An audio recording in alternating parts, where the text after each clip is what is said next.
نینا بنور المعرفة والإيقان والصلاة والسلام والتحية والإكرام على أشرف الأنبياء في كل حين وآن وعلى آله وأصحابه الكاملين في العدل والإحسان.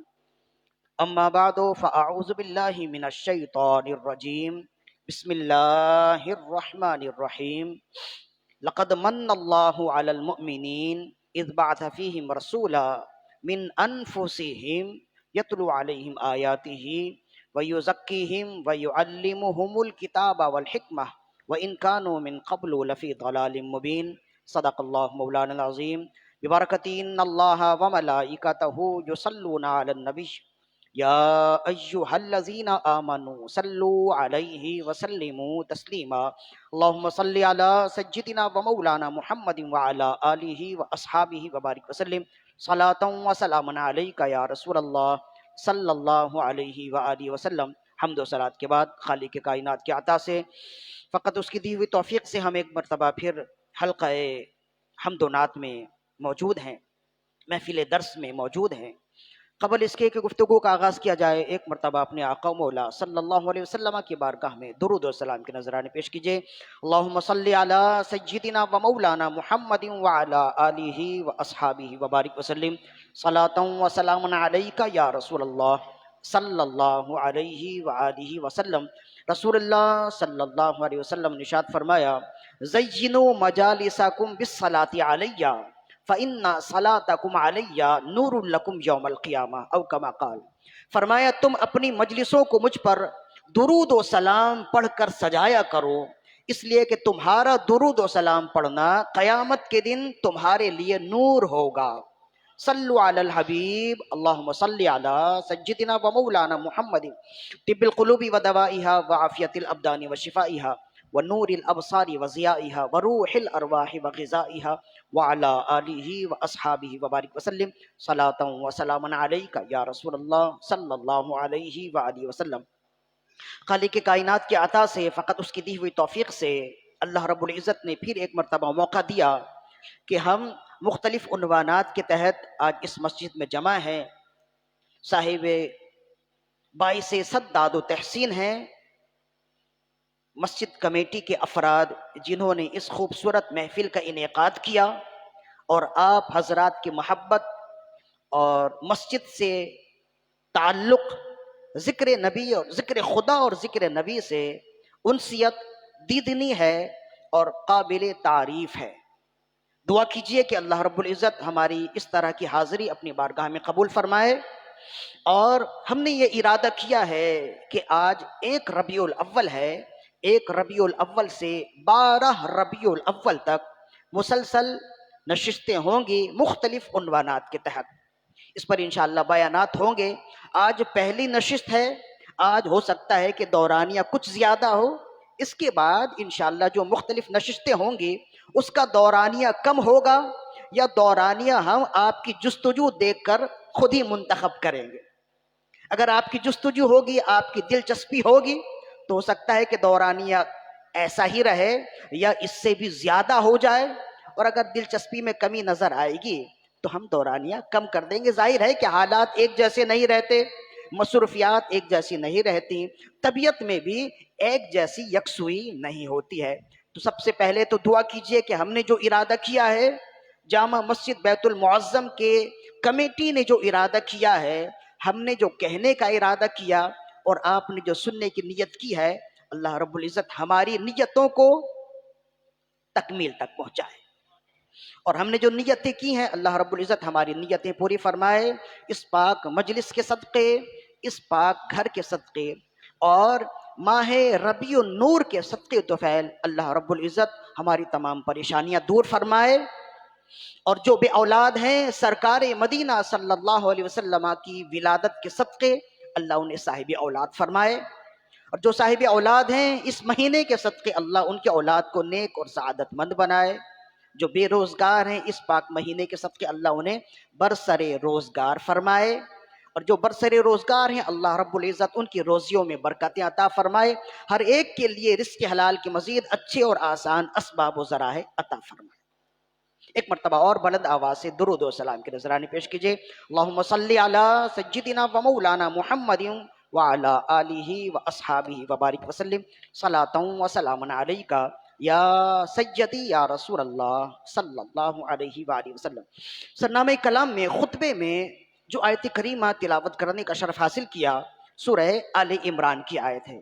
سورہ آل عمران قرآن مجید کے تیسرے پارے سے شروع ہوتی ہے، اور جو آیت کریمہ ہم نے تلاوت کی ہے سورہ آل عمران کی چوتھے پارے کی آیت ہے، اور آیت نمبر 164 ہے۔ اس آیت مقدسہ میں اللہ رب العزت نے ارشاد فرمایا، لقد من اللہ علی المؤمنین اذ بعث فیہم رسولا من انفسہم، تحقیق اللہ نے مومنین پر احسان فرمایا کہ اللہ نے انہی میں سے ایک رسول کو ان میں بھیجا، یتلو علیہم آیاتہ، جو رسول ان پر اللہ کی آیات تلاوت فرماتا ہے، ویزکیہم، اور انہیں پاک اور ستھرا فرماتا ہے، ویعلمہم الکتاب والحکمہ، اور یہ نبی انہیں کتاب و حکمت کی تعلیم دیتا ہے، وَإِن كَانُوا مِن قَبْلُ لَفِي ضَلَالٍ مُبِينٍ، اور اس نبی کی آمد سے قبل بے شک لوگ کھلی گمراہی میں مبتلا تھے۔ یہ آیت کریمہ بہت مشہور ہے، میلاد کے عنوان سے اکثر و بیشتر علماء، فضلاء، خطباء، واعظین، وارثین محراب اس آیت کو تلاوت کرتے ہیں۔ بہت ہی معروف آیت ہے، لقد من اللہ علی المؤمنین، تحقیق اللہ نے مومنین پر احسان فرمایا۔ جو سننے والے ہیں، گفتگو سننے کا شغف رکھتے ہیں، وہ جانتے ہیں کہ یہ غیر معروف آیت نہیں ہے۔ اس آیت کی تلاوت اکثر کی جاتی ہے، علماء اور خطباء اس آیت کی تلاوت کرتے ہیں، اور اس آیت کے تحت رسول اللہ صلی اللہ علیہ وسلم کا میلاد مناتے ہیں، میلاد ذکر کرتے ہیں۔ ہم کوشش کریں گے کہ اس آیت کریمہ سے متعلق وہ باتیں آپ کو بیان کی جائیں اور ان باتوں کا احاطہ کیا جائے جو آپ نے شاید نہ سنی ہو۔ بالکل دعویٰ کرنا تو بہت مشکل ہے نا، شاید نہ سنی ہو، اس لیے کہ ہم بھی اسی دور میں ہیں، اور اس دور میں رہنے والے خطباء کو بھی جانتے ہیں، واعظین کو بھی جانتے ہیں، اور کس کا کتنا علمی قد ہے وہ بھی ہم جانتے ہیں۔ اسی وجہ سے شاید ہو سکتا ہے کہ آپ نے وہ باتیں جو آج ہم گفتگو کا حصہ بنائیں، شاید ہو سکتا ہے کہ آپ نے نہ سنی ہو، ایک بات۔ اور دوسری بات یہ ہے کہ اس آیت مقدسہ کا عنوان کافی وسیع ہے، تو ہو سکتا ہے کہ یہ آیت مقدسہ 2 نشستوں میں مکمل ہو، تو یہ بھی ذہن میں رکھیے گا۔ ہو سکتا ہے کہ وقت اگر مکمل ہو گیا تو پھر ہم یہ کہیں گے کہ باقی باتیں انشاءاللہ اگلی نشست میں ہوں گی۔ دعا کیجئے کہ اللہ رب العزت ہم نے جو ارادہ کیا ہے اللہ اسے پائے تکمیل تک پہنچائے۔ سب سے پہلے تو آخری جملے کی تفسیر ہے اور اس کی تشریح ہے، جس کو آپ ابتدائیہ کے طور پر بیان کر سکتے ہیں۔ آج کی گفتگو میں ایک ابتدائیہ ہے اور اس کے 2 فوائد ہیں، اور ایک خلاصہ ہے، بالکل خلاصہ کلام۔ ابتدائیہ یہ ہے جو آخری حصے سے متعلق ہے، وَإِن كَانُوا مِن قَبْلُ لَفِي ضَلَالٍ مُبِينٍ، اور اس نبی کی آمد سے قبل لوگ کھلی گمراہی میں مبتلا تھے۔ اللہ نے کئی انبیاء کرام کی بعثت کا ذکر کیا قرآن مجید میں، ان کے بھیجنے کا ذکر کیا، ان کی پیدائش کا ذکر کیا، لیکن قرآن مجید میں کسی نبی کے ذکر کے بعد یہ جملے نہیں آتے ہیں، وَإِن كَانُوا مِن قَبْلُ لَفِي ضَلَالٍ مُبِينٍ، کہ اس نبی کی آمد سے قبل بے شک لوگ کھلی گمراہی میں مبتلا تھے۔ صرف رسول اللہ صلی اللہ علیہ وسلم کی بعثت، آپ کی پیدائش، آپ کو بھیجنے کا جہاں ذکر ہے، وہیں اکثر و بیشتر قرآن مجید میں وَإِن كَانُوا مِن قَبْلُ لَفِي ضَلَالٍ مُبِينٍ کا ذکر آتا ہے۔ ایک تو یہاں پہ بھی ہے، سورہ جمعہ میں بھی ہے، بالکل سورہ جمعہ کے آغاز میں بھی یہی لفظ ہے کہ رسول اللہ کی بعثت کا ذکر، اور اس کے بعد اللہ نے فرمایا وَإِن كَانُوا مِن قَبْلُ لَفِي ضَلَالٍ مُبِينٍ، کہ اس نبی کی شان یہ ہے کہ اس نبی کی آمد سے قبل لوگ گمراہی میں، ضلال مبین، کھلی گمراہی میں مبتلا تھے۔ تو سوال یہ ہے کہ انبیاء کرام تو بہت آئے، انبیاء کرام تو بہت بھیجے گئے، لیکن کسی نبی کی آمد کے ذکر کے وقت، آمد کے ذکر کے بعد اللہ نے یہ فرمان نہیں نازل فرمایا، اللہ کا یہ ارشاد نہیں ہے کہ مثلا موسیٰ علیہ السلام کی آمد سے قبل لوگ گمراہی میں تھے، یا ابراہیم علیہ السلام کی آمد سے قبل لوگ کھلی گمراہی میں تھے، یا نوح علیہ السلام کی آمد سے قبل لوگ گمراہی میں تھے، ایسا نہیں ہے۔ قرآن مجید میں صرف رسول اللہ صلی اللہ علیہ وسلم کی بعثت کے بعد یہ جملے ملتے ہیں اور اللہ کا یہ فرمان ملتا ہے وَإِن كَانُوا مِن قَبْلُ لَفِي ضَلَالٍ مُبِينٍ۔ تو ظاہر ہے کہ قرآن مجید کی کوئی آیت اتفاقی نہیں ہے کہ ایسے ہی جملے جوڑنے کے لیے خدا نخواستہ جملے مکمل کرنے کے لیے، گفتگو جوڑنے کے لیے اللہ رب العزت نے ایسا فرما دیا ہو، ایسا نہیں ہے۔ قرآن مجید کی ہر آیت التزامی ہے، ہر آیت کا ہر نقطہ التزامن ہے، اور ہر نقطے کے ساتھ ہر زیر و زبر التزامن ہے، کوئی اتفاقی نہیں ہے۔ ایسا نہیں ہے کہ کوئی جملہ یا کوئی زیر زبر یا کوئی نقطہ اتفاقی طور پر لگا دیا گیا ہو یا صحابہ کرام سے مشورہ کر کے لگا دیا گیا ہو، ایسا نہیں ہے۔ کل قرآن مجید من جانب اللہ ہے۔ جب ہم کہتے ہیں نا کہ قرآن اللہ کی کتاب ہے تو مطلب یہ ہے کہ اس کا ایک زبر بھی اللہ کی جانب سے ہے اور ایک زیر بھی اللہ کی جانب سے ہے۔ جب آپ قرآن مجید کا مطالعہ کریں گے، غور کریں گے نا، تو آپ کے سامنے ایسے ایسے عجائبات ظاہر ہوں گے کہ آپ حیران ہو جائیں گے۔ اگر یہ من جانب اللہ نہ ہو تو ایسا نہیں ہو سکتا۔ مثلا مثال کے طور پر یہ یوں سمجھ لیجئے کہ جملہ معترضہ ہے، درمیان میں یہ جملہ آ گیا علم قرآن سے متعلق۔ مثلا صلاۃ، نماز کا معنی ہوتا ہے، صلاۃ کا معنی ہوتا ہے نماز۔ قرآن مجید میں کئی جگہ ہے ان الصلاۃ تنہا یا اقیموا الصلاۃ، یہ ہے نا۔ صلاۃ کو قرآن مجید میں جہاں پہ بھی لکھا گیا ہے وہ واو کے ساتھ لکھا گیا ہے، جیسے مشکات لکھتے ہیں ویسے صلاۃ لکھتے ہیں، صلاۃ واو کے ساتھ، واو کے اوپر کھڑا زبر ڈال کر صلاۃ لکھتے ہیں۔ قرآن مجید میں جس جگہ بھی آپ صلاۃ کا لفظ دیکھیں گے ایسا ہی آئے گا، سوائے ایک جگہ کے، ان صلاتی و نسکی و محیای و مماتی، اس جگہ صلاۃ الف کے ساتھ ہے، واو کے ساتھ نہیں۔ اگر یہ صلاۃ لکھنا مشورے سے ہوتا یا کسی اور کی طرف سے ہوتا تو صلاۃ ایک جیسا، جب ہر قرآن مجید کے ہر جملے میں ہر جگہ ایک ہی جیسا ہے تو ان صلاتی و نسکی میں بھی صلاۃ ویسے ہی ہونا چاہیے تھا جیسے کہ اور جگہوں میں ہے۔ لیکن یہ قرآن کا اعجاز ہے، یہ معجزہ ہے کہ قرآن کو جتنا بندہ مطالعہ کرے وہ حیران ہو جاتا ہے کہ اگر صلاۃ واو کے ساتھ لکھا جاتا ہے تو بغیر واو کے کیسے آ گئے، اور اگر بغیر واو کے ساتھ ہی صلاۃ کا لفظ استعمال ہوتا ہے تو پھر واو کے ساتھ کیسے آ گیا؟ مطلب یہ ہے کہ رب نے جہاں چاہا واو کے ساتھ فرمانا، واو کے ساتھ صلاۃ کا لفظ ارشاد فرمایا، اور جہاں واو کو ہٹانا چاہا وہاں واو کے ساتھ واو کے بغیر کر دیا، واو کو ہٹا دیا۔ تو اس سے معلوم ہوتا ہے کہ قرآن مجید من جانب اللہ ہے۔ مئاتن اور فئاتن دونوں ہم وزن لفظ ہیں۔ مئاتن بھی قرآن مجید کا لفظ ہے، فئاتن بھی قرآن مجید کا لفظ ہے۔ مئاتن کا مطلب ہوتا ہے ایک سو، فئاتن کا مطلب ہوتا ہے ایک جماعت۔ مئاتن اور فئاتن یہ دونوں ہم وزن ہیں نا، ایک ہی لفظ ہیں، لیکن قرآن مجید میں جہاں بھی مئاتن کا لفظ آتا ہے وہ الف کے ساتھ آتا ہے، اور فئاتن کا لفظ آتا ہے تو حمزہ کے ساتھ آتا ہے، حالانکہ ہم وزن ہے۔ تو جیسے حمزہ کے ساتھ فئاتن ہے ویسے مئاتن بھی ہونا چاہیے۔ تو یہ بات واضح کرتی ہے کہ قرآن مجید من جانب اللہ ہے۔ اللہ نے ایک ہی وزن ہونے کے باوجود مئاتن کے لیے چاہا کہ اسے الف کے ساتھ لکھا جائے اور فئاتن کے لیے چاہا کہ حمزہ کے ساتھ لکھا جائے، تو ایسا ہی ہے۔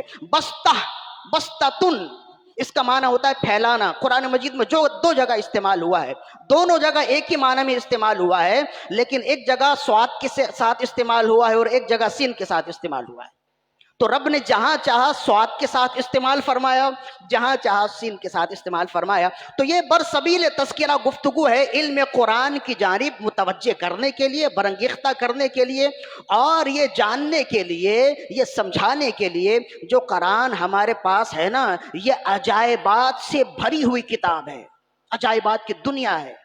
بندہ جس قدر اس میں غور کرے وہ ڈوبتا چلا جاتا ہے۔ اس پر اگر مزید آپ نے گفتگو سننی ہے یا آپ نے اس پر مزید اور غور فکر کرنی ہے تو امام سیوطی کی کتاب ہے التبیان فی علوم القرآن، اس کا مطالعہ کریں، بہت کچھ اس میں ملے گا۔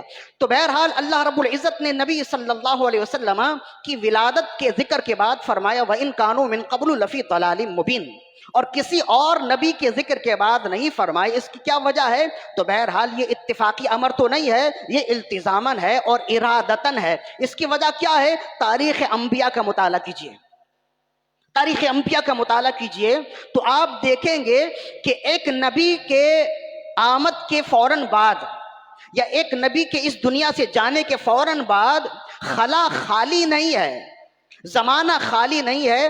ایک نبی کے وصال کے فوراً بعد اللہ دوسرا نبی بھیج دیتا ہے تاکہ پہلا نبی لوگوں کو جو ہدایت دے گیا ہے وہ ہدایت کا سلسلہ برقرار رہے۔ تمام انبیاء کرام کی پوری سیرت کا مطالعہ کر لیجئے، ایک نبی کا وصال ہوتا ہے، دوسرے نبی وہاں موجود ہوتے ہیں۔ بالخصوص بنی اسرائیل میں ایک نبی کا وصال ہوتا ہے، دوسرا نبی وہاں موجود ہے۔ ایسے ہی ایک نبی کا وصال ہوا، انہوں نے کام جہاں تک چھوڑا دوسرے نبی نے وہیں سے کام شروع کر دیا، تو ان کے لیے آسانی ہو گئی۔ اور بسا اوقات آپ تاریخ انبیاء کا مطالعہ کریں تو آپ کو یہ بات بھی بالکل روز روشن کی طرح عیاں نظر آئے گی کہ بسا اوقات تو ایسا ہے کہ ایک ہی وقت میں دو نبی نبوت کر رہے ہیں، ایک نبی ہیں اور دوسرے ان کے خلیفہ ہیں، جیسے حضرت موسیٰ علیہ السلام اور حضرت ہارون علیہ السلام دونوں ایک ہی زمانے میں ہیں، حضرت ابراہیم علیہ السلام، حضرت اسماعیل علیہ السلام دونوں ایک ہی زمانے میں ہیں، لیکن ایک نبی نبوت کر رہے ہیں، دوسرے ان کے خلیفہ ہیں، اور وہ یوں سمجھ لیجئے کہ اسٹینڈ بائی نبی ہیں۔ ادھر ان کا وصال ہوا، ادھر انہوں نے نبوت سنبھال لی۔ ادھر موسیٰ علیہ السلام کا وصال ہوا، ادھر حضرت ہارون علیہ السلام نے نبوت سنبھال لی۔ ادھر حضرت ابراہیم علیہ السلام کا وصال ہوا، ادھر حضرت اسماعیل علیہ السلام نے نبوت سنبھال لی۔ تو زمانہ ہدایت سے خالی نہ رہا، زمانہ ہدایت سے خالی نہ رہا۔ ادھر ایک نبی کا وصال ہوا، یا تو فوراً دوسرے نبی نے نبوت کا دعویٰ کر دیا اور لوگوں نے سمجھ لیا کہ یہ اللہ کے نبی ہیں اس لیے کہ انہی کے خاندان سے ہیں، تو انہوں نے پہلے نبی کے کام کو اسی طرح کنٹینیو کر لیا، پہلے نبی کے کام کو آگے پہنچانا شروع کر دیا۔ اور بسا اوقات ایسا ہوا کہ ایک ہی وقت میں دو نبی ہیں، ایک نبی ہیں دوسرے نبی کے خلیفہ ہیں۔ ادھر پہلے نبی کا وصال ہوا، جو خلیفہ تھے وہ نبی بن گئے، انہوں نے نبوت کا اعلان کر دیا، تو ہدایت کا تسلسل جاری رہا، انہوں نے کام جہاں تک چھوڑا تھا وہیں تک کام رہا۔ فقط نبی آخر الزمان صلی اللہ علیہ وسلم کی شان اور آپ کی عظمت کو بیان کرنا مقصود تھا، اس وجہ سے اللہ کے نبی حضرت عیسیٰ علی نبینا علیہ الصلوۃ والسلام کے آسمان میں اٹھائے جانے کے بعد 550 سال تک زمین میں کوئی نبی نہیں آیا، 550 سال تک۔ وہاں تو حال یہ ہے کہ اللہ نے امت کو، دنیا والوں کو، انسانوں کو ایک دن بھی بغیر نبی کے نہیں چھوڑا، اور یہاں 550 سال تک زمین بغیر نبوت کی رہی، زمین بغیر ہدایت کی رہی۔ یہاں 100 سال میں معاملہ یہ ہو جاتا ہے، یہاں 1400 سال میں معاملہ یہ ہو گیا نا، کوئی سود کو حلال کرنے پر تلا ہوا ہے، کوئی ہم جنس پرستی کو حلال کرنے پر تلا ہوا ہے، اور کوئی سود کو حلال کرنے پر تلا ہوا ہے، کوئی آزادی نسواں کے نام پر بے حیائی کو جائز قرار دینے پر تلا ہوا ہے۔ 1400 سال میں حال ہمارا یہ ہے، وہاں 500 سال کا عرصہ ہے، 500 سال کا عرصہ ہے۔ تو معاملہ یہ ہے کہ رسول اللہ صلی اللہ علیہ وسلم کی ولادت اس وقت ہوئی کہ زمانہ 550 سال تک نبوت سے خالی رہا۔ اس زمانے کو کہتے ہیں ایام فترت، یعنی وہ زمانہ نبوت سے خالی رہا۔ جب 100 سال میں زمین کا نقشہ بدل جاتا ہے، جب 100 سال میں لوگوں کے مذاہب تبدیل ہو جاتے ہیں، تو آپ اندازہ کیجئے 550 سال میں لوگوں کے مذاہب کا حال کیا ہوگا۔ اور حال ایسا ہی تھا، جو جس چیز کو خوبصورت سمجھ لیتا اسی کو نبی بنا لیتا، جو جس چیز کو طاقتور سمجھتا اسی کو خدا مان لیتا، جس چیز کو خوبصورت سمجھتا اسی کے آگے جھک جاتا۔ سورج کی پرستش اسی زمانے سے شروع ہوئی جب لوگوں نے سمجھا کہ مخلوقات میں سورج سب سے زیادہ طاقتور ہے، یہ روشنی فراہم کرتا ہے، لوگوں کو قوت دیتا ہے، توانائی دیتا ہے۔ تو لوگ ایک جماعت ہو گئی، انہوں نے سورج کو خدا مان لیا، اس کے آگے سجدہ کرنے لگے۔ جب اٹھتا تب بھی سجدہ کرتے، جب غروب ہوتا تب بھی سجدہ کرتے۔ بعد لوگوں نے دیکھا کہ چاند بڑا خوبصورت ہے، اس کی روشنی جلاتی نہیں ہے، روشنی بھی ہے، توانائی بھی دیتی ہے، سورج کی طرح جگمگاتی بھی ہے اور جلاتی بھی نہیں ہے۔ تو بعض لوگوں نے چاند کو اپنا خدا سمجھ لیا، بعضوں نے ستاروں کو اپنا خدا سمجھ لیا، بعضوں نے جانوروں کو اپنا خدا سمجھ لیا۔ بنو سالب، سالب کہتے ہیں لومڑی کو۔ بعض لوگ ایسے تھے جنہوں نے لومڑی کو خدا سمجھ لیا، وہ اس کی عبادت کرتے تھے۔ بنو ارنب ایک قبیلہ ہے، وہ خرگوش کی عبادت کرتے تھے، خرگوش کی پوجا کرتے تھے۔ لوگوں کا حال یہ تھا کہ مٹی کے بت بناتے اور وہ لے کر سفر میں جاتے، وقت پڑنے پر اسی کے آگے سجدہ کرتے، اسی کو خدا سمجھتے، اور جب استنجا کرنے کی حاجت ہو تو اسی سے استنجا کر لیا کرتے، استنجا صاف کر لیتے۔ معاملہ یہ تھا، ستو کے بت بنا کر سفر میں لے کر جاتے، جہاں ٹھہرتے اس کی پوجا کرتے اور اس کے آگے جھکتے، اسے سجدہ کرتے، اور جب بھوک لگتی تو اپنے ہی بنائے ہوئے بت کو کھا لیتے۔ یہ جہالت کی انتہا تھی۔ اس انتہائی جہالت کے وقت میں اللہ نے امت پر کرم فرمایا، بنو آدم پر کرم فرمایا، بنو انسان کے بچوں پر کرم فرمایا، آدم کی اولاد پر کرم فرمایا، اور اس طرح جہالت کے ایام میں رب نے اپنا حبیب بھیجا اور ایسا رسول بھیجا جس نے زیادہ زمانہ نبوت کا نہ پایا، فقط 23 سال کے عرصے میں وہ لوگ جو بت پرست تھے انہیں خدا پرست بنا دیا۔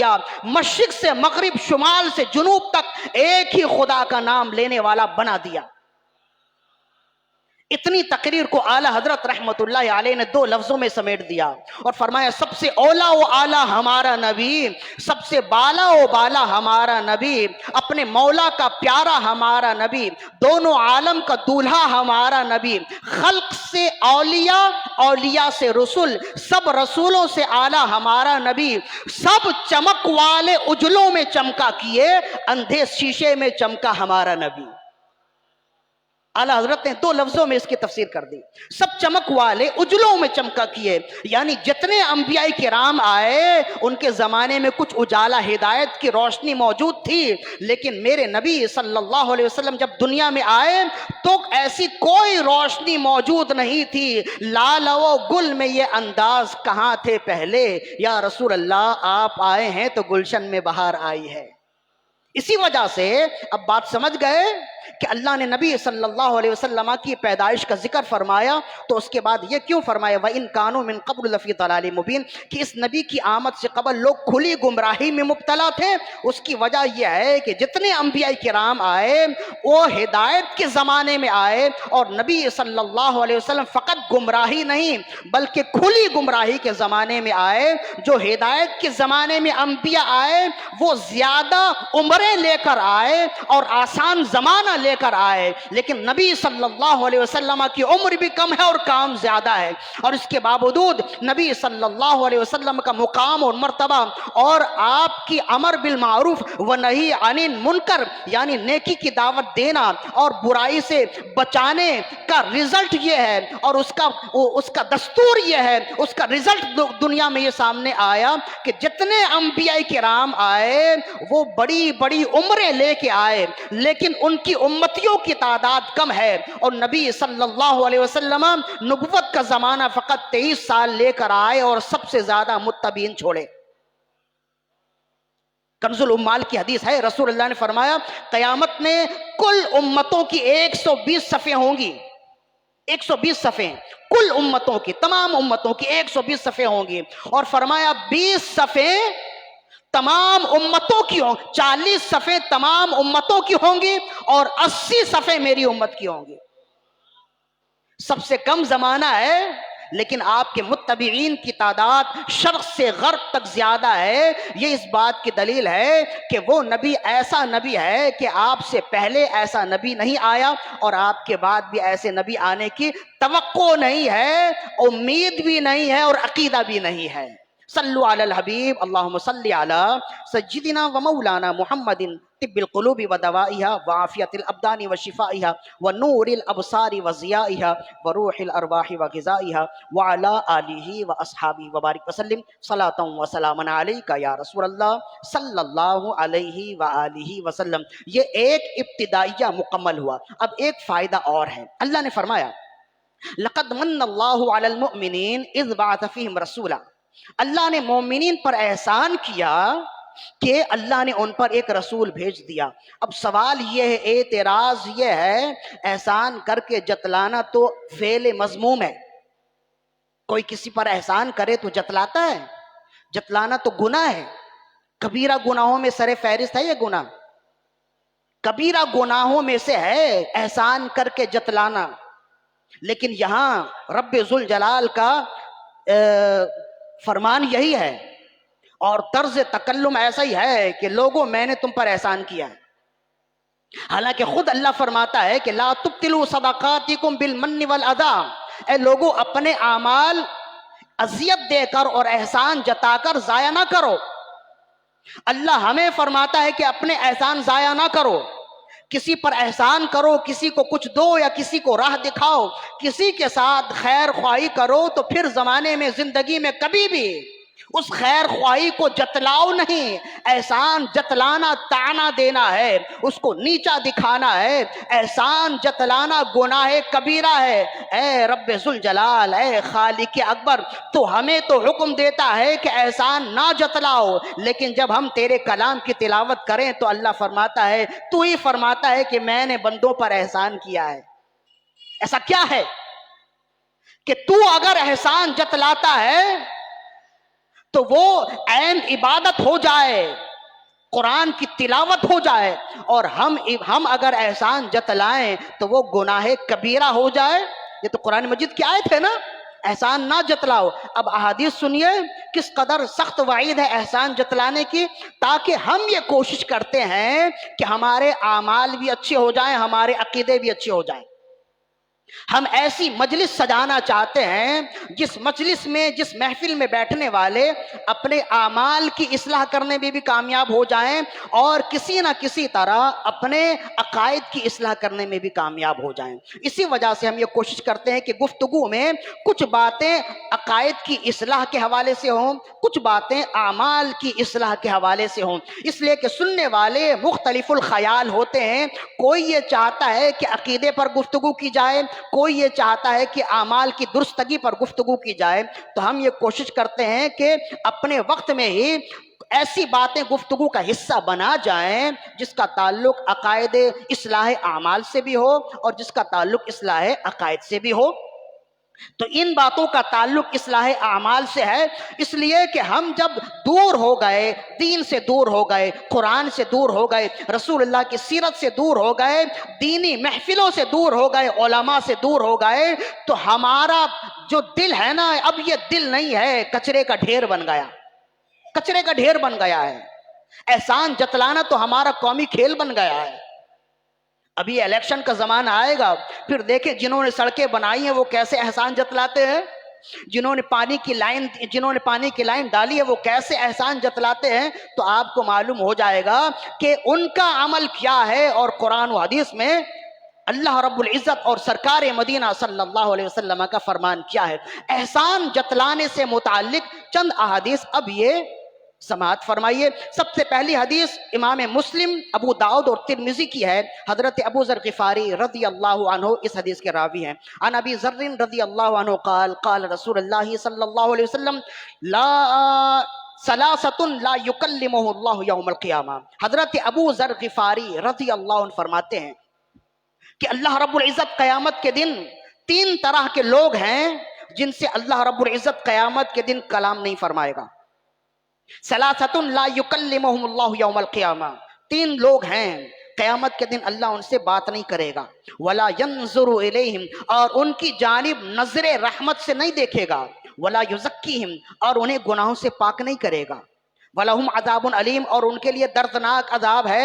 قال فقرأها رسول اللہ 3 مرات، رسول اللہ نے یہ جملے 3 بار ارشاد فرمائے کہ تین طرح کے لوگ ہیں، تین لوگ ہیں قیامت کے دن اللہ ان سے بات نہیں کرے گا۔ ولا ينظر الیہم، نظر رحمت سے انہیں دیکھے گا نہیں۔ ولا یزکیہم، اور انہیں گناہوں سے پاک نہیں کرے گا۔ یہ آپ نے 3 مرتبہ دہرائے تو حضرت ابو ذر غفاری رضی اللہ عنہ نے عرض کی قال ابو ذر خوابوا خسروا من هم یا رسول اللہ، یا رسول اللہ وہ لوگ تو خسران اور نقصان میں گئے جن کی جانب رب قیامت کے دن نظر رحمت سے نہیں دیکھے گا، جنہیں رب گفتگو کا شرف نہیں بخشے گا، اور جنہیں رب گناہوں سے پاک نہ کرے۔ قیامت کے دن اگر رب جسے گناہوں سے پاک نہ کرے پھر وہ کیسے پاکیزگی حاصل کرے گا، پھر وہ کیسے پاک ہوگا؟ یا رسول اللہ وہ تو نقصان میں گئے، وہ تو خسران میں گئے، وہ کون لوگ ہیں، وہ بدقسمت کون لوگ ہیں؟ تو رسول اللہ صلی اللہ علیہ وسلم ارشاد فرمایا المسبل ازارہ، سب سے پہلا وہ شخص جو اپنی ازار، اپنے تہبند زمین سے گھسیٹتے ہوئے چلتا ہے، ٹخنوں سے نیچے رکھتا ہے، یہ ایسا متکبر ہے اور اس کا یہ عمل اس قدر برا ہے کہ قیامت کے دن رب ہر ایک کو پاک کرے گا، اسے پاک نہیں کرے گا۔ جو اپنے تہبند ٹخنوں سے نیچے رکھتا ہے تکبر کے طور پر، اپنی اصلاح بھی کر لیجئے۔ دوسرا والمنان، اور دوسرا وہ شخص جو کسی پر احسان کرتا ہے تو زمانے میں کبھی بھی جتلا دیتا ہے، یہ بھی وہ شخص ہے، یعنی احسان جتلانے والا اس قدر برا گناہگار ہے، اس کا یہ عمل اتنا بڑا گناہ کبیرہ ہے کہ رب بڑے بڑوں کو پاک کر دے گا، رب بڑے بڑوں سے گفتگو فرمائے گا، انہیں لطف و عنایت فرمائے گا، ان کے ساتھ لطف و عنایت فرمائے گا، لیکن احسان جتلانے والا ایسا برا شخص ہے کہ قیامت کے دن رب نہ ان کی جانب نظر رحمت سے دیکھے گا اور نہ ہی انہیں گناہوں سے پاک کرے گا۔ تیسرا فرمایا والمنفق سلعتہ بالحلف الکاذب، اور تیسرا وہ شخص ہے جو جھوٹی قسم کھا کر اپنا سامان بیچے۔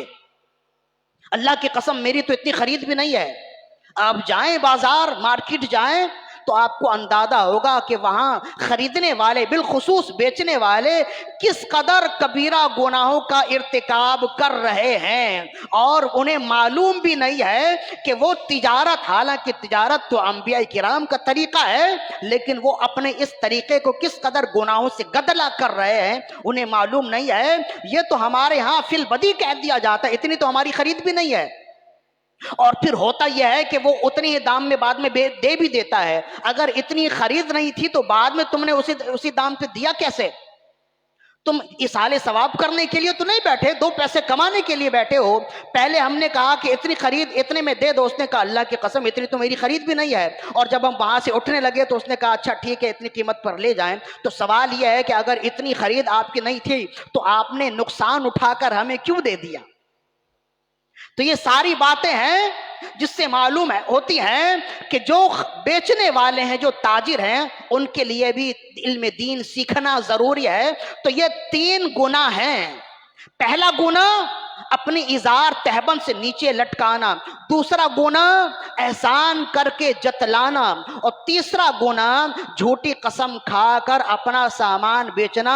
یہ تین گناہ ایسے ہیں کہ رسول اللہ نے فرمایا لا یکلمہم اللہ یوم القیامہ ولا ینظر الیہم ولا یزکیہم ولہم عذاب علیم۔ ان لوگوں سے اللہ قیامت کے دن بات نہیں فرمائے گا، ان کی جانب نظر رحمت نہیں اٹھائے گا، اور انہیں گناہوں سے پاک اور ستھرا نہیں کرے گا، ان کے لیے دردناک عذاب ہے۔ لہذا اپنے اعمال کی اصلاح بھی کیجئے۔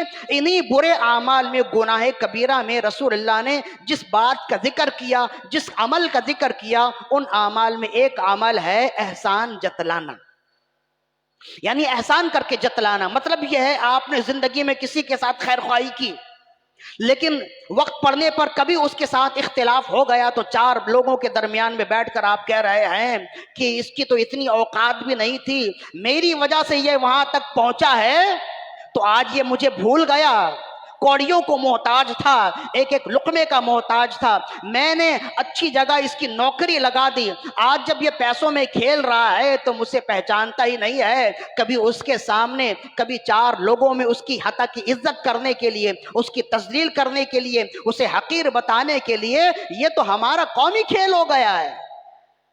جہاں چار افراد ہوتے ہیں، کسی پانچویں کی برائی ہو رہی ہوتی ہے، کسی پانچویں کے لیے احسان جتلانا ہو رہا ہوتا ہے، تو اللہ کے واسطے اپنے دل کا قبلہ بھی درست کیجئے، اپنے اعمال کا قبلہ بھی درست کیجئے، اور احسان جتلانے سے بچئے۔ احسان جتلانا عمل مذموم ہے، فعل مذموم ہے، یعنی برا عمل ہے۔ ایک حدیث ہو گئی، دوسری حدیث اور بھی سن لیجئے۔ حضرت امام طبرانی نے معجم صغیر میں اس حدیث کو نقل کیا. عن ابی ہریرہ رضی اللہ عنہ قال قال رسول اللہ صلی اللہ علیہ وسلم. حضرت ابو ہریرہ رضی اللہ فرماتے ہیں کہ رسول اللہ صلی اللہ علیہ وآلہ وسلم نے ارشاد فرمایا یراح ریح الجنت من مسیرت 500 عام. جنت کی خوشبو 500 سال کے مسافت سے محسوس ہو جاتی ہے. کوئی سونگنے والا جنت کی خوشبو سونگنا چاہے تو 500 سال دور ہوگا جنت سے، اسے جنت کی خوشبو آ جائے گی. یراح ریح الجنت من مسیرت 500 عام. جنت کی خوشبو 500 سال کی مسافت تک آ جاتی ہے. ولا یجد ریحها منان بعمله. لیکن 3 افراد ایسے ہیں کہ انہیں جنت کی خوشبو بھی نصیب نہیں ہوگی. مطلب یہ ہے کہ وہ جنت سے اتنے دور ہوں گے کہ 500 سال سے بھی زیادہ دوری ہوگی ان کی.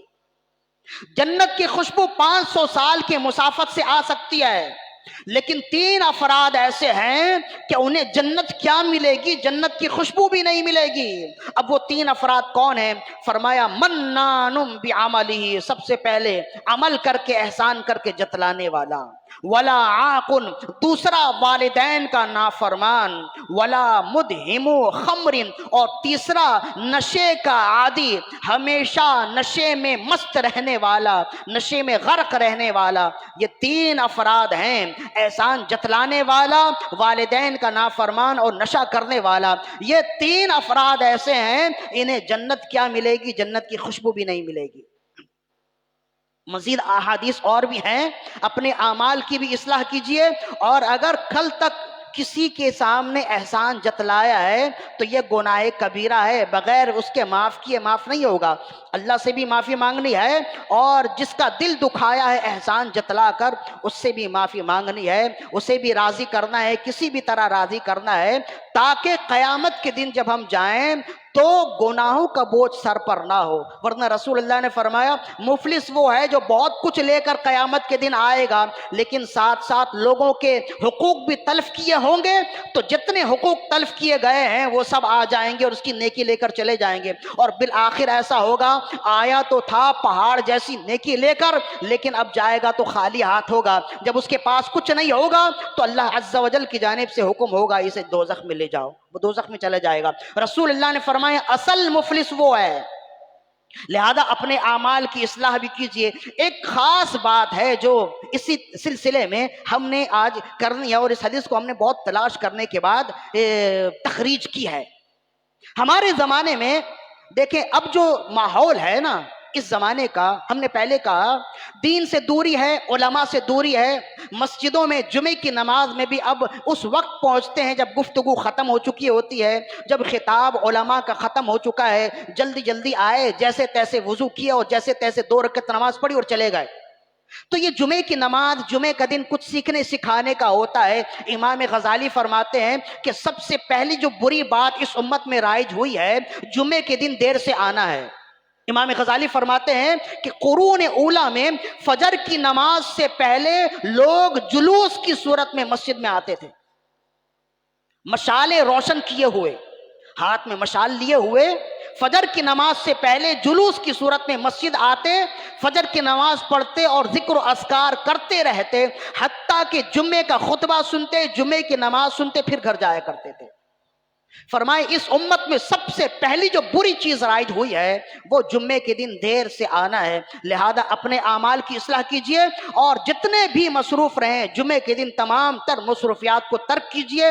جمعے کی فضیلت اگر چاہیے، جمعے کی برکتیں چاہیے تو پہلے وقت میں آئیے، برکتیں بھی خوب ملیں گی اور خوب سیکھنے کا موقع بھی ملے گا. اب چونکہ ہم سیکھتے نہیں ہیں، اب ہمارے سیکھنے کے لیے کیا چیز ہے؟ مردوں کے لیے سوشل میڈیا ہے سیکھنے کی چیز، اور عورتوں کے لیے ٹیلی ویژن ہے. جب مرد اپنے اپنے کاموں سے نکل جائیں، چلے جائیں، تو پھر خواتین اپنے کام کر کر پھر ٹیلی ویژن کے سامنے بیٹھیں. تو جو ٹی وی کے سامنے دجالی میڈیا کے سامنے بیٹھے گا اور جو اس سے سیکھے گا زندگی گزارنے کے طور طریقے، جو اس سے سیکھے گا وہ انہی کے طور طریقے سیکھے گا، اسلام کے طور طریقے تو نہیں سیکھے گا نا. اسی وجہ سے جہاں ہمارے مردوں کا مزاج بگڑ گیا، ان کے اعمال بگڑ گئے، عورتوں کے اعمال بھی بگڑ گئے، عورتوں کے مزاج بھی بگڑ گئے اور ان کے مزاج زیادہ بگڑے ہیں، اس لیے کہ مرد تو کہیں نہ کہیں کچھ نہ کچھ سن ہی لیتے ہیں، کسی محفل میں چلے گئے، مسجد میں بھی آ گئے۔ عورتوں کے لیے اب تبلیغ کی راہ بہت زیادہ مسدود ہے۔ اب اس کا اثر کیا ہوا؟ کسی بڑے گھرانے کی عورت کسی غریب شوہر، کسی غریب مرد کے گھر میں آ جائے، بیوی بن کر آ جائے، اس کا نکاح ہو جائے، کسی امیر گھرانے کی بیٹی، کسی امیر گھرانے کی عورت کسی غریب شخص کے گھر میں آ جائے اور بڑا مال لے کر آئے تو زندگی بھر کے لیے درد سر بن جائے۔ اٹھتے بیٹھتے وہ احسان جتلائے، تمہیں تو اوقات ہی نہیں تھی، تم تو زمین میں سونے والے تھے، میری وجہ سے تمہیں گدا نصیب ہوا، اچھا بستر نصیب ہوا، تم تو ٹوٹی پھوٹی چٹائی میں بیٹھنے والے تھے، میری وجہ سے تم قالینوں میں بیٹھنے لگ گئے، تم تو ٹوٹے پھوٹے مکان میں رہتے تھے، میری وجہ سے یہ ساری چیزیں ہیں، یہ پردے ہیں، یہ ڈیکوریشن کے سامان ہیں، یہ فرنیچرز ہیں، میری وجہ سے ہیں، تم تو ٹوٹی پھوٹی چیزوں میں بیٹھنے والے، تم تو خالی زمین میں بیٹھنے والے تھے، ایک گلاس تو تمہارے گھر میں ڈھنگ کا تھا نہیں، یہ سب میری وجہ سے ہے، تو یہ زندگی بھر کے لیے درد سر بن جائے۔ چلتے پھرتے اٹھتے بیٹھتے خدا نہ خواستہ اگر اس کے جہیز کا کوئی سامان شوہر سے ٹوٹ گیا تو قیامت کا دن ہے۔ لانے کی اوقات تو ہے نہیں، لیکن چیز کی قدر بھی نہیں ہے، اور چلتے پھرتے احسان جتلانا ہے، تو احسان جتلانا ہر شخص کے لیے گناہ کبیرہ ہے، تو ایسی عورت کے لیے بھی گناہ کبیرہ ہے۔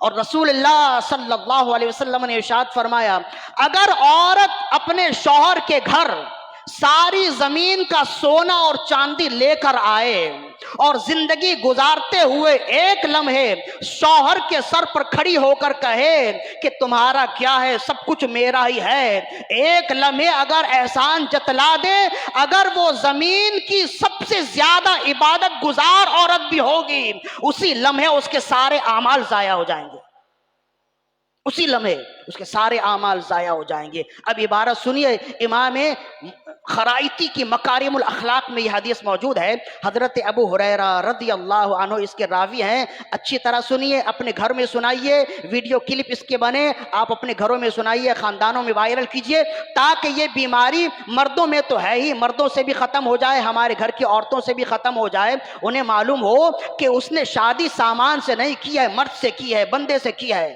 وہ بندہ جو زندگی بھر اس کی خیر خواہی کے لیے اپنی جوانی لگا دیتا ہے، اپنی زندگی لگا دیتا ہے، ایک گلاس ٹوٹ جائے تو اس پر برس پڑے۔ تو اب یہ سنیے حدیث، عن ابی ہریرہ رضی اللہ عنہ قال قال رسول اللہ صلی اللہ علیہ وسلم، حضرت ابو ہریرہ رضی اللہ فرماتے ہیں کہ رسول اللہ صلی اللہ علیہ وسلم ارشاد فرمایا، لو ان جميع ما في الارض من ذهب وفضة حملته المرأة الى بیت زوجها، اگر عورت زمین بھر سونا اور چاندی لے کر اپنے شوہر کے گھر آ جائے، ثم ضربت على رأس زوجها يوما من الايام تقول من انت انما المال مالی، پھر زمانے میں کسی وقت وہ اپنے شوہر کے سر پر کھڑی ہو کر کہے تم کیا چیز ہو، تمہاری اوقات کیا ہے، یہ سارا مال میرا ہے، جس وقت اس نے کہا یہ سارا مال میرا ہے تمہاری تو اوقات بھی نہیں، تو رسول اللہ نے فرمایا وَلَوْ كَانَتْ مِنْ أَعْبُدِ النَّاسِ إِلَّا أَن تَتُوبَ وَتَرْجِعَ وَتَعْتَذِرَ إِلَى زَوْجِهَا، جس وقت اس نے کہا کہ یہ سارا سامان میرا ہے، جس وقت اس نے اپنے شوہر کو احسان جتلایا، اسی وقت اس کے سارے اعمال ضائع ہو گئے۔ فرمائے سوائے اس کے کہ وہ توبہ کر لے، اپنے شوہر کو راضی کر لے، اگر وہ توبہ کر لے، اپنے شوہر کو راضی کر لے تو رب بھی راضی ہوگا، ورنہ احسان جتلانا کس قدر صغیر، کس قدر بڑا گناہ ہے، کس قدر کبیرہ گناہ ہے، اس کا اندازہ نہ ہمارے مردوں کو ہے نہ ہماری عورتوں کو ہے۔ یہ ہے باتیں اصلاح اعمال سے متعلق جو ہم نے بیان کیے، دو احادیث عمومی طور پر ہم نے بیان کیے اور تیسری حدیث خواتین کے لیے بالخصوص بیان کیے، تاکہ مردوں کے دل کا قبلہ بھی درست ہو جائے، عورتوں کے دل کا قبلہ بھی درست ہو جائے۔ اب چلیے وہی اسی اعتراض کی طرف کہ لقد من اللہ علی المؤمنین اذ بعث فیہم رسولا، اللہ نے مومنین پر احسان فرمایا کہ اللہ نے ان پر ایک رسول بھیجا، تو یہ احسان جتلانا جب عمل قبیح ہے، فعل قبیح ہے، فعل مذموم ہے، تو ایسا کیا ہے کہ ہمارے لیے فعل مذموم ہے اور رب کے لیے فعل محمود ہے؟ ایسا کیوں ہے؟ جب احسان جتلانا برا ہے تو سب کے لیے برا ہوگا نا، اس لیے کہ اس تمام قرآن مجید کی آیت بھی ہے لا تبطلوا صدقاتکم بالمن والاذی، اے ایمان والو اپنے اعمال اپنے صدقات باطل نہ کرو احسان جتلا کر اور تکلیف دے کر۔ مطلب یہ ہے کہ اس نے جتنے بھی اچھے اعمال کیے وہ سب باطل ہو جائیں گے، ادھر اس نے احسان جتلایا ادھر اس کے اعمال باطل ختم ہو جائیں گے، اور یہ تمام احادیث بھی موجود ہیں۔ تو پھر رب ذوالجلال مومنین پر احسان جتلاتا ہے، جب رسول اللہ کی بعثت کا ذکر فرماتا ہے تو احسان جتلاتا ہے، اور ہمیں منع فرماتا ہے کہ تم احسان نہ جتلاؤ۔ تو اب اس میں بیچ کی راہ کیا ہے؟ ظاہر ہے کہ خالق اکبر خدا نخواستہ کوئی ایسی بات تو نہیں ہے، وہ غلط بات تو نہیں کرتا، وہ حق ہے اور اس کی ساری باتیں حق ہیں، تو پھر اس میں بیچ کر کی راہ تو نکالنی ہے نا۔ تو اسی وجہ سے حکیم الامت مفتی احمد یا خان نعیمی رحمہ اللہ فرماتے ہیں احسان جتلانا دو طریقے سے ہوتا ہے، احسان جتلانا دو طریقے سے ہوتا ہے۔ احسان جتلانے کی دو نیت ہوتی ہے، ایک تو ہے دوسرے کو نیچا دکھانا، دوسرے کو حقیر جاننا، دوسرے کی حتیٰ کہ عزت کی نیت سے لوگوں کے سامنے احسان جتلانا کہ آج یہ ایسا اکڑ کر چل رہا ہے، ایک وقت تھا کہ اس کے پاس لقمہ نہیں تھا کھانے کو، آج یہ ہے کہ اس کی جیب بھری ہے مجھے دیتا نہیں ہے، ایک وقت تھا کہ جیب خالی تھی، مکان کے کرائے دینے کے لیے اس کے پاس اتنی رقم نہیں تھی، میرے پاس روتا ہوا آیا تو میں نے اس کی مدد کی، میں نے اس کے ساتھ خیر خواہی کی۔ اگر کوئی شخص کسی دوسرے کی حتیٰ کہ عزت کے لیے اس پر احسان جتلائے گا تو یہ فعل مذموم ہے، لیکن اگر کوئی شخص کوئی چیز کسی کو دے گا اور دینے کے بعد کہے احسان جتلاتے ہوئے کہے دیکھو یہ بہت قیمتی چیز ہے میں نے کسی دوسرے کو نہیں دی، میں تمہیں دے رہا ہوں، اگر اس چیز کی اہمیت افادیت بتانے کے لیے احسان جتلائے تو یہ فعل محمود ہے۔ تو قرآن و حدیث میں احسان جتلانے کے ممانعات جن جن جگہوں پر ہے وہاں دوسروں کو نیچا دکھانا، دوسروں کو حقیر جاننا، دوسروں کی حتیٰ کہ عزت کے حوالے سے ہے، اور رب ذوالجلال نے اہل اسلام اور تمام مسلمان بالخصوص اور تمام انسانوں پر رسول اللہ کو بھیجنے کے بعد جو احسان جتلایا ہے یہ اسی وجہ سے تاکہ اہل ایمان جان لیں کہ اس چیز کی قدر کیا ہے جو رب ذوالجلال ہمیں عطا فرما رہا ہے۔ چنانچہ اب اس کی تعریف، اب اس کی دلیل کیا ہے؟ وہ سنن بیہقی کی حدیث ہے، بہت ہی مشہور حدیث ہے کہ حضرت عباس رضی اللہ عنہ رسول اللہ صلی اللہ علیہ وسلم کے چچا ہیں، رسول اللہ صلی اللہ علیہ وآلہ وسلم ایک مرتبہ بہت خوش تھے، اپنے چچا کو اپنے قریب بلایا، ظاہر ہے وہ مومن تھے، قریب بلایا اور آپ نے فرمایا اے چچا کیا میں آپ پر احسان نہ کروں؟ کیا میں آپ کے ساتھ خیر خواہی نہ کروں؟ کیا میں آپ کو عطا نہ کروں؟ کیا میں آپ پر احسان نہ کروں؟ عرض کرنے لگے یا رسول اللہ ضرور عطا کیجئے، ضرور مجھ پر احسان کیجئے۔ تو پھر وہ کافی طویل حدیث ہے، رسول اللہ نے پھر اس کے بعد صلاۃ التسبیح کی اہمیت اور اس کا طریقہ آپ کو بتایا اور فرمایا کہ یہ بہت عظیم چیز ہے، زندگی میں ایک بار بھی اگر بندہ پڑھ لے تو بخشا جائے گا۔ تو اس عظیم چیز کو عطا کرنے سے پہلے رسول اللہ نے فرمایا چچا جان کیا میں آپ پر احسان نہ کروں؟ کیا میں آپ کے ساتھ خیر خواہی نہ کروں؟ یہ اس بات کی دلیل ہے کہ احسان جتلانا اگر نعمت کی قدر دلانے کے لیے ہو تو فعل محمود ہے، اور اگر دوسرے کو نیچا دکھانے کے لیے ہو تو فعل مذموم ہے۔ تو یہاں جو اللہ نے فرمایا لقد من اللہ علی المؤمنین اذ بعث فیہم رسولا، مومنین پر رب نے احسان کیا کہ انہی میں سے ایک رسول بھیج دیا۔ یہ مومنین کو خدا نخواستہ حقیر جتلانے کے لیے نہیں، انہیں ان کی حتیٰ کی عزت کے لیے نہیں، بلکہ انہیں بتلانے کے لیے ہے، انہیں بتانے کے لیے ہے کہ جو چیز میں نے تمہیں دی ہے، جو ذات میں نے تمہیں عطا کی ہے وہ نعمت نہیں، نعمت کبریٰ ہے، اور میں نے اس نعمت کبریٰ کو عطا کرنے کے لیے آدم علی نبی جناب علیہ الصلوۃ والسلام سے لے کر حضرت عیسیٰ تک کسی امت کو منتخب نہیں کیا، میں نے فقط تمہیں منتخب کیا ہے۔ لہذا یہ جو میں تمہیں عطا کر رہا ہوں یہ کوئی خلیل نہیں ہے، یہ نجی نہیں ہے، اس کا مقام و مرتبہ کیا ہے؟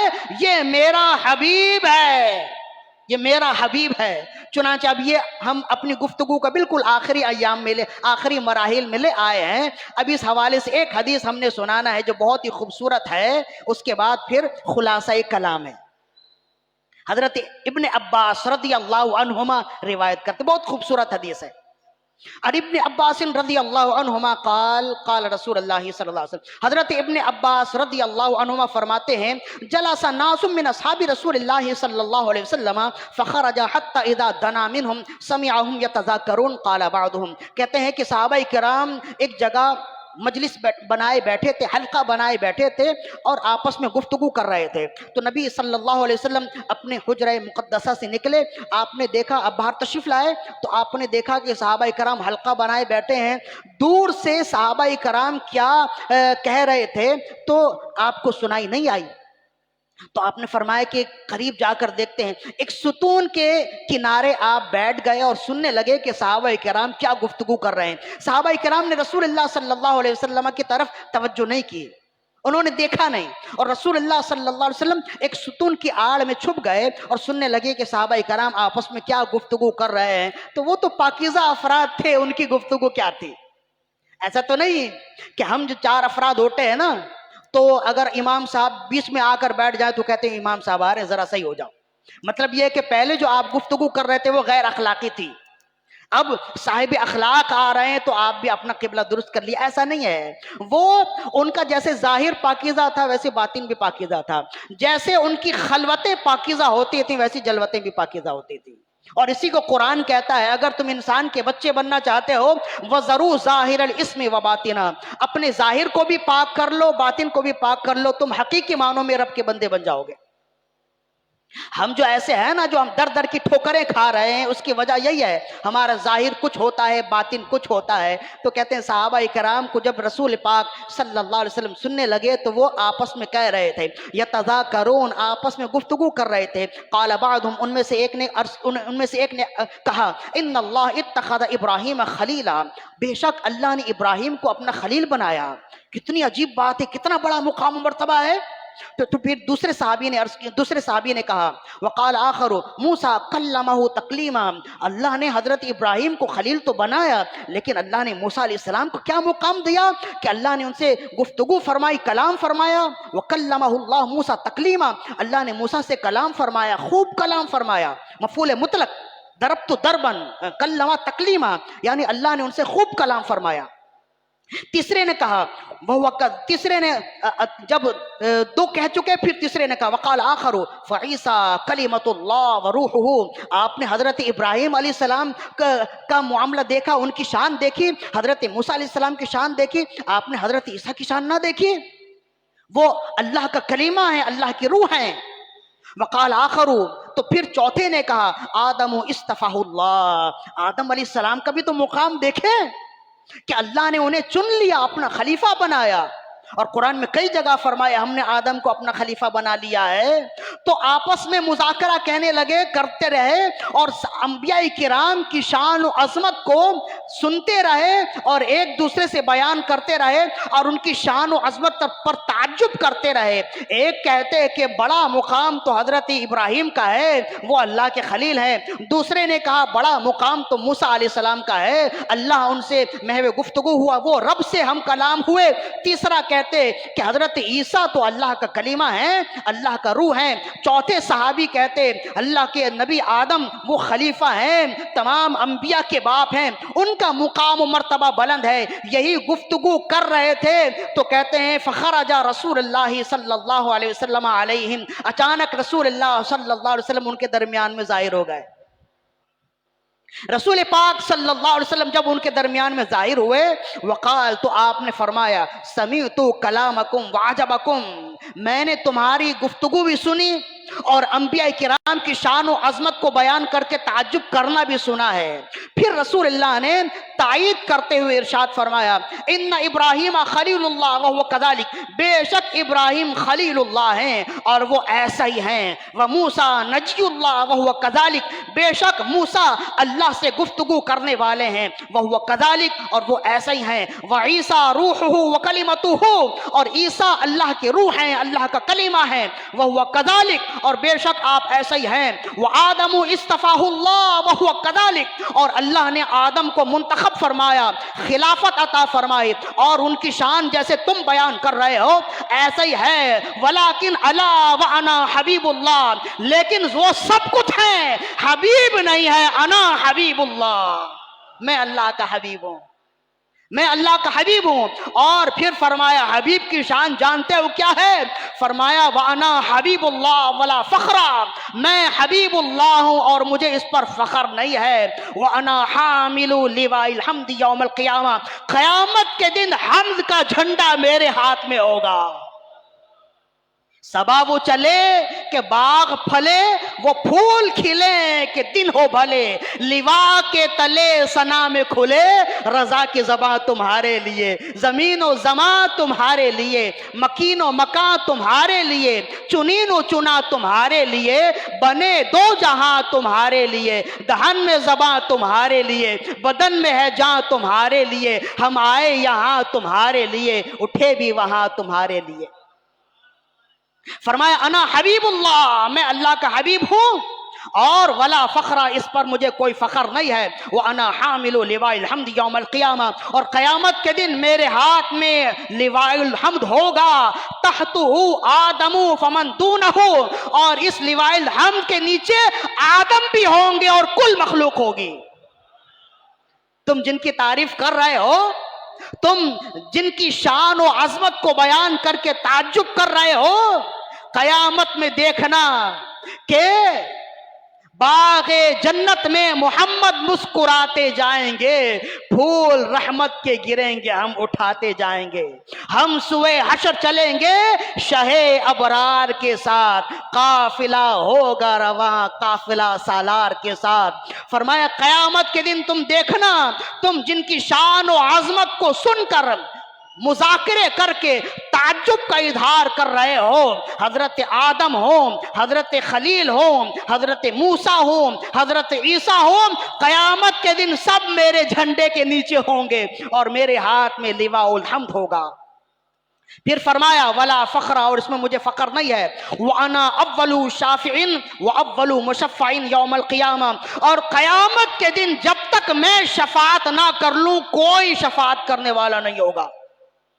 تمام انبیاء شفاعت کریں گے لیکن شفاعت کا دروازہ مجھ سے کھلے گا، میں جب تک شفاعت نہ کر لوں نہ کسی نبی نہ کسی غیر نبی کو اجازت ہوگی کہ وہ میرے علاوہ شفاعت کا دروازہ کھولے۔ میں شفاعت کا دروازہ کھولنے والا ہوں گا، میں شفاعت کروں گا، میرے بعد اللہ کے نبی عیسیٰ بھی شفاعت کریں گے، میرے بعد اللہ کے نبی موسیٰ بھی شفاعت کریں گے، میرے بعد اللہ کے نبی خلیل بھی شفاعت کریں گے، سب ہی شفاعت کریں گے لیکن پہل میں کروں گا۔ یہ میری شان ہے، یہ میری عظمت ہے، جبھی تو کہا نا آج لے ان کی پناہ، آج مدد مانگ ان سے، پھر نہ مانیں گے قیامت میں۔ اگر مان گیا قیامت میں تو سبھی مان جائیں گے لیکن اس وقت کا ماننا کار آمد نہیں ہوگا، اگر وہاں فیض چاہیے تو یہاں ماننا ہوگا۔ فرمائے وَأَنَا أَوَّلُ شَافِعٍ وَأَوَّلُ مُشَفَّعٍ يَوْمَ الْقِيَامَةِ، اور میں سب سے پہلے شفاعت کرنے والا ہوں گا اور سب سے پہلے مجھے شفاعت کی اجازت دی جائے گی، ولا فخر، اور اس میں فخر نہیں ہے۔ وَأَنَا أَوَّلُ مَن يُحَرِّقُ حِلَقَ الْجَنَّةِ فَيَفْتَحُ اللَّهُ لِي فَيُدْخِلُونِيهَا وَمَعِيَ فُقَرَاءُ الْمُؤْمِنِينَ، فرمایا اور میں سب سے پہلا ہوں گا جو جنت کا دروازہ کھٹکھٹاؤں گا اور میرے لیے جنت کا دروازہ کھولا جائے گا اور رب مجھے اور فقراء مومنین کو سب سے پہلے جنت میں داخل فرمائے گا۔ ولا فخر، اور اس میں کوئی فخر کی بات نہیں ہے۔ وَأَنَا أَكْرَمُ الْأَوَّلِينَ وَآخِرِينَ عَلَى اللَّهِ وَلَا فَخْرَ، اور آدم سے لے کے عیسیٰ تک اور قیامت تک جتنے لوگ آئیں گے سب کا مقام و مرتبہ الگ الگ ہے، بلند و بالا ہے، لیکن سب سے بڑھ کر پہلے بھی میں تھا اور آخر میں بھی میں ہی رہوں گا۔ سب سے بلند مقام و مرتبہ اگر کسی کا ہے، اولین میں بھی میں ہوں اور آخرین میں بھی میں ہوں، تو اب بات سمجھ آ گئی۔ اب بتلانا، اب اگر یہاں پہ ہم گفتگو ختم کر دیں تب بھی ہم جو میسج دینا چاہتے ہیں، جو پیغام دینا چاہتے ہیں، وہ ہم دینے میں کامیاب ہو گئے کہ رب نے کسی نبی کی بعثت کے بعد احسان نہیں جتلایا۔ جب محمد الرسول اللہ کی بعثت کا ذکر آیا تو فرمایا ہم نے امت پر احسان کیا ہے، ہم نے مومنین پر احسان کیا ہے۔ اس کی وجہ کیا ہے؟ اس کی وجہ یہ ہے کہ نعمت دینے کے بعد نعمت کی قدر کروانے کے لیے احسان جتلایا جاتا ہے، اور محمد الرسول اللہ نعمت نہیں، نعمت کبریٰ ہیں۔ اور آپ نعمت کبریٰ اس طرح کہ آپ خلیل اللہ نہیں، آپ نجی اللہ نہیں، آپ صفی اللہ نہیں، آپ روح اللہ نہیں، آپ حبیب اللہ ہیں، آپ اللہ کے حبیب ہیں۔ اور دو لفظوں میں سمجھ لیجئے، حبیب تو دکھائے نہیں جاتے، رب نے عطا کر دیا ہے۔ حبیب تو دکھائے نہیں جاتے، اور رب نے مومنین پر احسان کیا، اپنا حبیب ہمیں عطا فرما دیا ہے۔ تو حبیب اللہ کے حبیب اللہ ہونے کا تقاضا ہے، اور محمد الرسول اللہ صلی اللہ علیہ وسلم کی نعمت کبریٰ ہونے کا تقاضا ہے کہ جب چھوٹی سی نعمت ملے، رب نے فرمایا جب نعمت ملے خوشی مناؤ، تو جب نعمت ملنے پر خوشی منانا ہے تو نعمت الکبریٰ کے حصول پر خوشی منانا تو ہر ایک کو بنتا ہے۔ اب جو آپ کو نعمت کبریٰ سمجھتا ہے وہ خوشی منائے گا، جو آپ کو حبیب اللہ سمجھتا ہے وہ خوشی منائے گا، اور جو خوشی کا اظہار نہیں کرتا، گویا وہ زبان سے تو نہیں کہہ رہا لیکن وہ اپنے عمل سے بتا رہا ہے کہ یہ جو واقعہ ہوا ہے یہ معمولی واقعہ ہے۔ سمجھ گئے؟ یہ معمولی واقعہ ہے، لہذا ہمارے نزدیک یہ معمولی نہیں، یہ غیر معمولی واقعہ ہے۔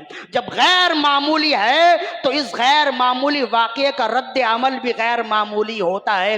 یہی وجہ ہے کہ ہم اہل سنت و جماعت خوشی کا اظہار کرتے اور ہم کہتے ہیں رہے گا یوں ہی ان کا چرچا رہے گا، پڑے خاک ہو جائیں جل جانے والے۔ اقول قولی ھذا استغفر اللہ لی ولکم ولسائر المسلمین والمسلمات والمؤمنین والمؤمنات الاحیاء منهم والاموات انک سمیع قریب مجیب الدعوات برحمتک یا ارحم الراحمین وما علینا الا البلاغ المبین۔ اللہم صلی علی سیدنا و مولانا محمد وعلی آلہ و اصحابہ وبارک وسلم۔ یا ارحم الراحمین ہماری آج کی حاضری اپنے بارگاہ میں قبول و مقبول فرما۔